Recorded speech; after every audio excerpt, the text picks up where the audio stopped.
मानेसर नगर निगम से भारतीय जनता पार्टी के मेयर पद के प्रत्याशी सुंदरलाल यादव के कार्यालय में एक अहम बैठक आयोजित की गई। इस दौरान बैठक में बीजेपी जिला अध्यक्ष कमल यादव और पटौदी के पूर्व विधायक सत्य प्रकाश जरावता समेत अन्य वरिष्ठ नेता और कार्यकर्ता शामिल हुए। बैठक में चुनाव संबंधी रणनीतियों पर चर्चा की गई और क्षेत्र के विकास मुद्दों को प्राथमिकता देने पर जोर दिया गया। पार्टी नेताओं ने मतदाताओं तक प्रभावी तरीके से पहुंच बनाने और संगठन को मजबूत करने के लिए विभिन्न योजनाओं पर विचार विमर्श किया। इस अवसर पर सुंदरलाल यादव ने कहा कि उनकी प्राथमिकता क्षेत्र का समग्र विकास और जन कल्याणकारी योजनाओं को तेजी से लागू करना है। उन्होंने कार्यकर्ताओं से एकजुट होकर चुनाव में मेहनत करने और जनता के बीच पार्टी की नीतियों को प्रभावी ढंग से प्रस्तुत करने का आह्वान किया।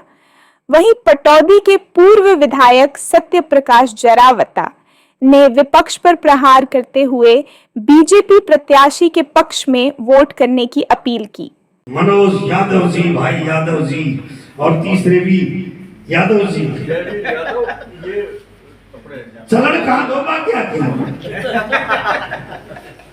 ये अगर इतने यादव सत्ता में हैं और इतने संगठन में हैं, ये अगर पार्टी ऊक चूक करती है तो ये भैया बड़ा प्रश्न चिन्ह है हमारे नेताओं पर।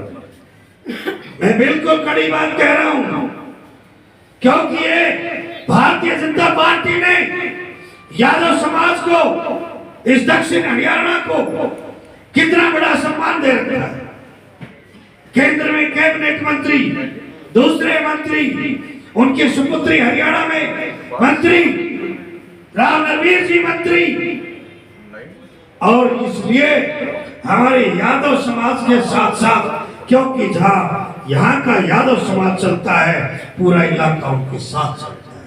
वो लोकसभा चुनाव में भी, वो विधानसभा चुनाव में भी, और नेतृत्व इस चुनाव का, यहाँ की आप प्रचारकों की लिस्ट देख लीजिए, हमारे यादव समाज कर रहे हैं। और ये पूरी बिरादरी अध्यक्ष जी आपके साथ खड़ी है, कमल यादव के साथ खड़ी है, और मैं भरोसा दिलाता हूं कि भगवान श्री कृष्ण यदुवंशियों की ये धरती है, यहाँ किसी कंस को नहीं पनपने दिया,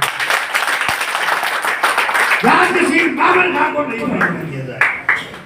और आप लोग इस ताकत के साथ देखिए, एक बात और कह रहा हूं कि जब युद्ध के मैदान में आते हो, ये पाप पुण्य का युद्ध है, ये देश और देश विरोधी ताकतों का युद्ध है, ये मानेसर के स्वाभिमान का युद्ध है।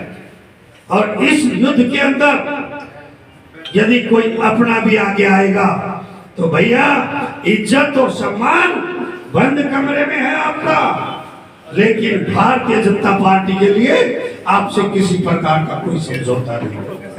हमारी एक एक वोट भारतीय जनता पार्टी को मिले, ऐसा विश्वास आप हाथ खड़ा करके माननीय अध्यक्ष जी को दिलाने का काम करें।